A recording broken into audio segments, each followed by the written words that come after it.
मराठा आरक्षणासंदर्भात काय नेमकी अपडेट आहे पाहूयात।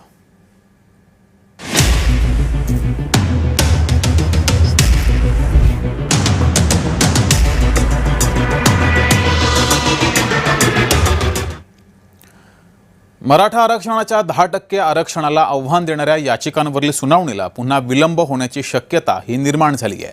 मुंबई उच्च न्यायालयाचे प्रभारी मुख्य न्यायमूर्ती रवींद्र व्ही घुगे यांच्या बदलीमुळे या प्रकरणाच्या सुनावणीच्या पुढील प्रक्रियेवर परिणाम होण्याची शक्यता व्यक्त होती आहे। मराठा आरक्षणाच्या वैधतेशी संबंधित प्रकरणाची सुनावणी ज्या खंडपीठासमोर सुरू आहे त्यात न्यायमूर्ती रवींद्र व्ही घुगे यांचा समावेश आहे।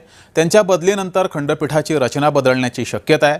परिणामी या महत्त्वाच्या प्रकरणासाठी नव्या खंडपीठाची स्थापना करावी लागू शकते। नवे खंडपीठ स्थापन झाल्यास यापूर्वी झालेल्या युक्तिवादाची माहिती घेणं आणि प्रकरणाची पुढील सुनावणी निश्चित करणं आवश्यक ठरू शकतं।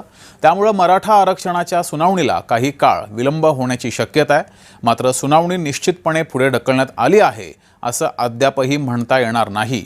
नव्या खंडपीठाची रचना आणि न्यायालयाकडून होणारे पुढील निर्देश यानंतरच सुनावणीच्या वेळापत्रकाबाबत स्पष्टता येणार आहे।